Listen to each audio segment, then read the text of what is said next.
And we are in front of the new Challenger V217 based on the Fiat Ducato chassis, and with the price of 72,000 euros. Well, they have made some improvement in the actual interior material design. We shall be getting it right now. So first off, we have Thetford 90 liters fridge.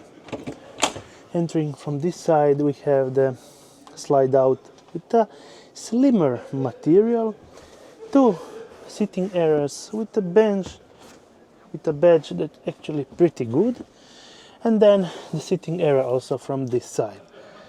Automatic, big cabinet unit right up here, and they kept this part for additional storage.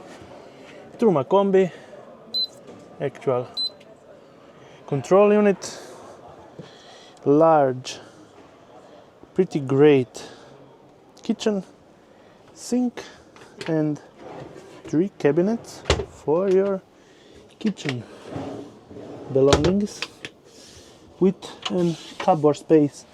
It's pretty great right up here. Additional space for items here, and a pretty large kitchen cabinet with 2 extremely large cabinets for your belongings. Nice, pretty nice. Let's check this part. It's the same, not bad at all. Then we have this enormous bed measuring from this part 1.9 to 2, and from this part all the way to the door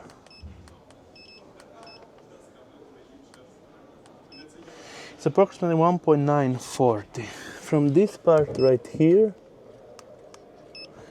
1.895, slightly smaller. And we have the standard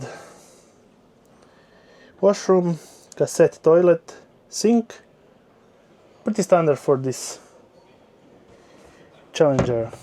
Getting outside,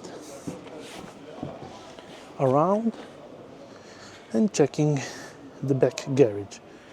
Long and large, with this separate unit so you can load a lot of stuff, and measuring from the longest part 1.846, from this part 1.874, and on the larger part 0.978, and from this deck to the 0.5. Well, this is 2 gas bottles and looks like pretty nice van, not so expensive, and it's a new model ready for the Dusseldorf Salon.